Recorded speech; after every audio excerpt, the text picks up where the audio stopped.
Hello everyone, welcome back to lucky honey channel. ఈరోజు అయితే సాంబార్ చేయబోతున్నాము. ఇది కుకింగ్ బ్లాగ్. ఈరోజుది సండే కదా, అందరికీ హ్యాపీ ఉగాది. సో ఇది పప్పు అనమాట. సో మనకి ఎంత పప్పు కావాలో అంత పప్పు నీట్గా క్లీన్ చేసేసుకుని కుక్కర్లో పెట్టేసుకుని ఒక 4 విజిల్స్ వరకు పెట్టేసి కుక్ చేసుకున్నాము. ఈ పప్పుని సాఫ్ట్గా ఇలా గ్రైండ్ చేసుకున్నాం అనమాట.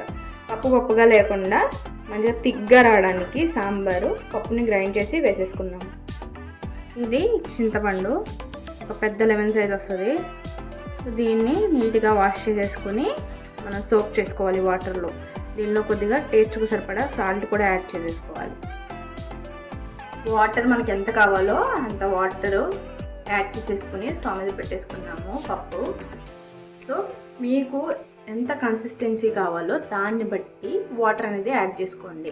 పప్పు కొంచెం థిక్గా రావాలంటే కొంచెం తక్కువ యాడ్ చేసుకోండి, లేదు కొంచెం లూజ్గా రావాలంటే కొంచెం ఎక్కువ వాటర్ యాడ్ చేసుకోండి. ఎక్కువ మంది ఉన్నా సరే కొంచెం ఎక్కువ వాటర్, పప్పు కూడా కొంచెం ఎక్కువ యాడ్ చేసుకోండి.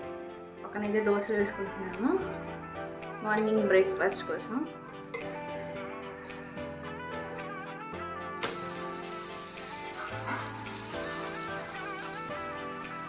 పప్పు కుక్కర్లో పెట్టేటప్పుడు దానిలో ఏమీ కూడా యాడ్ చేయలేదు, నార్మల్ పప్పు వాటర్ మాత్రమే విజిల్ పెట్టామన్నమాట.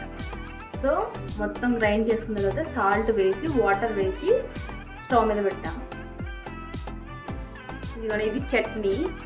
సో ఇది నాలాంటి వాళ్ళ కోసం చాలా బెటర్ అనమాట ఈ గ్రీన్ చట్నీ.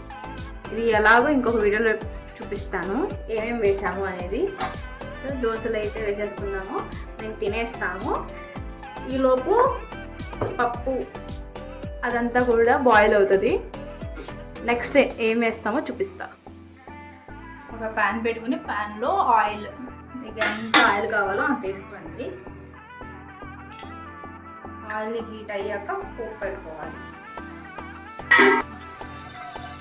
ఒక స్పూన్ పోపు దినుసులు ఏమేమి వేస్తాము, పచ్చనపప్పు, సాయిపప్పు, జీలకర్ర, ఆవాలు, అలాగే జీలకర్ర కూడా కొంచెం వేసుకుంటున్నాము. ఎండుమిర్చి, వెల్లుల్లి రెబ్బలు, ఒక 6 నుంచి 8 వరకు వెల్లుల్లి రెబ్బలు. మంచి స్మెల్ అరోమా మంచిగా ఉంటుంది కాబట్టి కొంచెం ఎక్కువ యాడ్ చేసుకున్నాము. మొత్తాన్ని కూడా ఒకసారి మిక్స్ చేసుకుని రోస్ట్ చేసుకోవాలి. పోపు ఫ్రై అయ్యాక దీనిలో సొరకాయ ముక్కలు, క్యారెట్ ముక్కలు, మొత్తం మనం కట్ చేసుకున్న ముక్కలు, ఆనియన్, ములక్కాయ, పచ్చిమిర్చి, వంకాయ ఇవన్నీ కూడా కట్ చేసి పెట్టుకున్నాం కదా.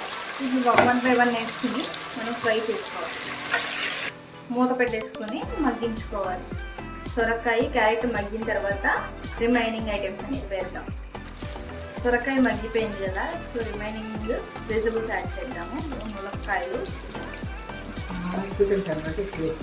మేము కొంచెం ఎక్కువ తింటాము కాబట్టి మేము కొంచెం ఎక్కువ వేస్తున్నాము. ఆనియన్స్ కూడా యాడ్ చేస్తున్నాం, పచ్చిమిర్చి కూడా యాడ్ చేస్తున్నాము. ఇలా జస్ట్ మధ్యలోకి కట్ చేస్తే చాలు. ఇట్లా కట్ చేసుకుని వేసేసుకుని వీటిని కూడా మగ్గించేసుకోవాలి. ఒక్కసారి మిక్స్ చేసేసి మూత పెట్టేసుకుని మగ్గించుకోవాలి. వేసిన వెజిటబుల్స్ అన్నీ మగ్గిపోయాయి కదా. సో ఇప్పుడు దీనిలో వంకాయని కట్ చేసుకుని కడిగేసుకుని దీనిలో యాడ్ చేసుకుంటాం. అలాగే టమాటోస్ని కూడా చిన్నగా కట్ చేసుకుని యాడ్ చేసుకుంటాం. కరివేపాకు, కొత్తిమీర మొత్తం అన్నీ ఒకసారి వేసి యాడ్ చేసేసేయండి. యాడ్ చేసి మిక్స్ చేసేయండి. మిక్స్ చేసేసి వీటిని కూడా కొంచెం సేపు మగ్గనివ్వండి. టేస్ట్కి సరిపడా సాల్ట్ యాడ్ చేసుకోండి. కొంచెం చారు పప్పులో యాడ్ చేసాం కదా, సో అది చూడండి పక్కన మరుగుతూ ఉంది. సో ఇటు కొంచెం ఈ ముక్కలన్నిటికీ పట్టాలి కదా, సో కొద్దిగా చూసుకుని యాడ్ చేసుకోండి. అలాగే కొద్దిగా పసుపు, ఒకసారి మొత్తాన్ని కూడా మిక్స్ చేసుకోండి. కొంచెం ఇంగువ కూడా వేసేసుకున్నాము. ఇది సాంబార్ పౌడర్. ఇది మనం ఫ్రెష్ ఫుడ్స్లో ప్రిపేర్ చేస్తాం అన్నమాట. సాంబార్ పౌడర్ మాకు ఫుల్ డబ్బా అయిపోయింది. 2 టేబుల్ స్పూన్స్ అన్నమాట వేసుకుని సాంబార్లో ఆ మిక్చర్లో యాడ్ చేసేస్తాము. వాటర్లో మిక్స్ చేసుకుని థిక్గా వస్తుంది అనమాట సాంబార్ అనేది. టేస్ట్గా మంచి ఫ్లేవర్ మంచిగా ఉంటుంది, మంచి అరోమా వస్తుంది. అదిగోండి మీకు చూపించాలని ఇలా చూపించాము. దీన్ని ఇప్పుడు మిక్స్ చేసుకుంటూ ఇది యాడ్ చేసుకోవాలి. మంచి ఫ్లేవర్ ఉంటుంది, మంచి టేస్ట్ ఉంటుంది. ఇది మన హోమ్మేడ్, మనకి దీనిలో యూస్ చేసినవి హోమ్మేడే. మంచిగా అన్నింటినీ కూడా మనం రోస్ట్ చేసి చక్కగా పౌడర్ లాగా చేసి ఎన్ని రోజులైనా స్టోర్ ఉంటుంది అన్నమాట. పప్పుచారులో కూడా మీరు కావాలంటే టేస్ట్ కోసం యాడ్ చేసుకోవచ్చు. మేమైతే ఈ సాంబార్ని ఇలా ప్రిపేర్ చేస్తాం. మీరు ఎలా ప్రిపేర్ చేస్తారో కమెంట్ చేయండి. ఇప్పుడు ఒకసారి 2 టేబుల్ స్పూన్ కారం యాడ్ చేసుకుంటున్నాము. సాంబార్ పౌడర్లో కూడా స్పైస్ ఉంటుంది, కొంచెం స్పైసెస్ వేస్తాం కదా, సో దాన్ని బట్టి మనం యాడ్ చేసుకుంటాము. వాటర్ కాకుండా కొంచెం తిగ్గా ఉంటే నచ్చుతుంది. సో కొత్తిమీర కూడా యాడ్ చేసుకుంటాం. పుదీనా ప్లస్ కొత్తిమీర మంచిగా ఇసుక ఏది లేకుండా నీట్గా వాష్ చేసుకుని యాడ్ చేసుకోవాలి. చిన్నగా కట్ చేసుకోవాలి.